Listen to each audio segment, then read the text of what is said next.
छठम प्रकार की भक्ति है छठदम शील व्रत बहुकर्मा निरंतर निरंतर सजन धर्मा।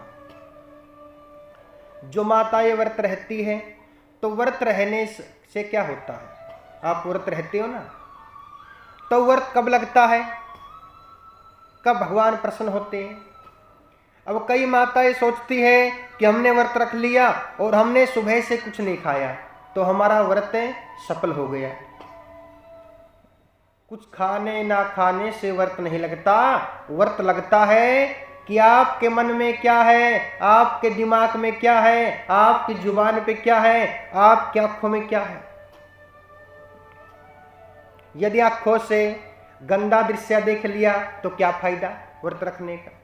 जुबान से कटु शब्द बोल लिया तो क्या फायदा व्रत रखने का?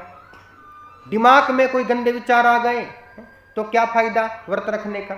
यदि मन में पाप है तो क्या फायदा भगवान का चिंतन करने का, व्रत रखने का? कोई फायदा है? इससे भगवान प्रसन्न होंगे? इससे भगवान और ज्यादा गुस्सा हो जाएंगे आपसे। तो व्रत कब लगता है?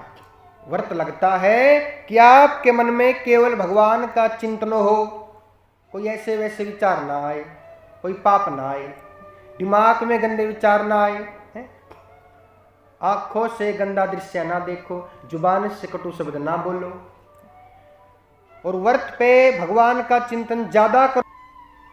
तुलसी मैया की पूजा करो, ठाकुर जी की पूजा करो, उसके बाद में जो घर का काम है अपना काम करो। संसार में आए हो, गृहस्थी में हो तो सब काम करने पड़ते हैं, लेकिन सभी काम से पहले भगवान का चिंतन।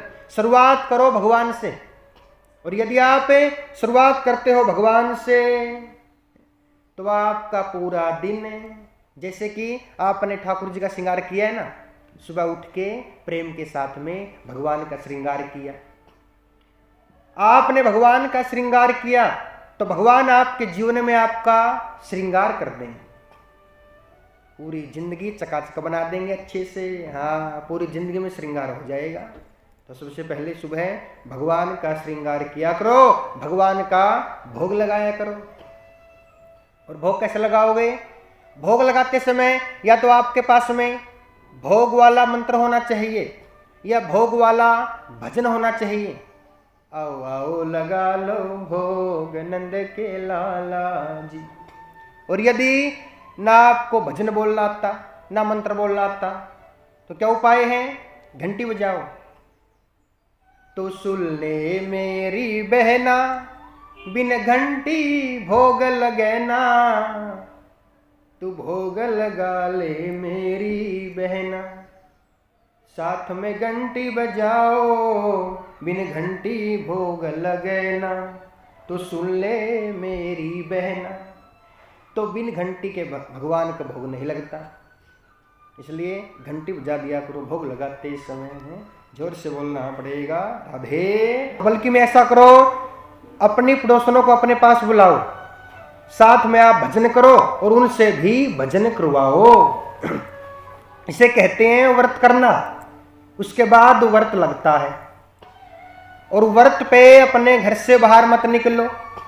यदि आप व्रत पे अपने घर से बाहर निकल गए, आपको कोई ना कोई ऐसा मिल जाएगा जो आपको अपनी बातों में उलझा लेगा। ए बहने, उसकी बहू ऐसी, उसका बेटा ऐसा। ऐसे होते हैं कई व्यक्ति जो आपको अपनी बातों में उलझा लेंगे।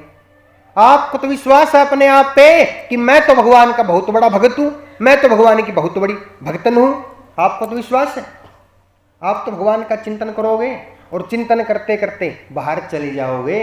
आपको तो विश्वास है भगवान के प्रति, लेकिन जो आपके सामने से आ रहे हैं उनको तो विश्वास नहीं है। आप बुरा ना बोलेंगे, वो तो बोलेंगे ना, और जब वो बुरा बोलेंगे आपको सुनना पड़ेगा, तो वो भी गलती है। उसी समय आपका व्रत भंग हो जाएगा यदि आपने गलत सुन लिया।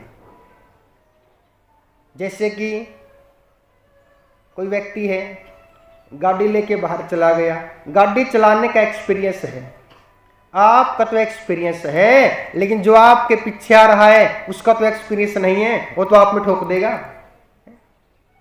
तो इसलिए कहने का तात्पर्य है कि व्रत पे घर से बाहर ना निकलो, घर में भगवान का चिंतन करो। एक माता जी बोली, पंडित जी आप ये बताइए, अगर व्रत पे कथा चल रही हो और जैसे कि आपने बोला है कि व्रत पे घर से बाहर मत निकलो, तो ये बताओ कथा में आए कि ना आए, ये बताओ। तो ये तो कोई प्रश्न है ही नहीं। इनको कहते हैं भोले भगत। ओ मैया बावली, अगर व्रत है और आपकी कॉलोनी में कथा चल रही है और आप व्रत पे कथा में आ जाओ, वो तो सोने पे सुहागा हो जाएगा। यहां क्या कर रहे हैं? यहां पर भी तो भगवान का चिंतन कर रहे हैं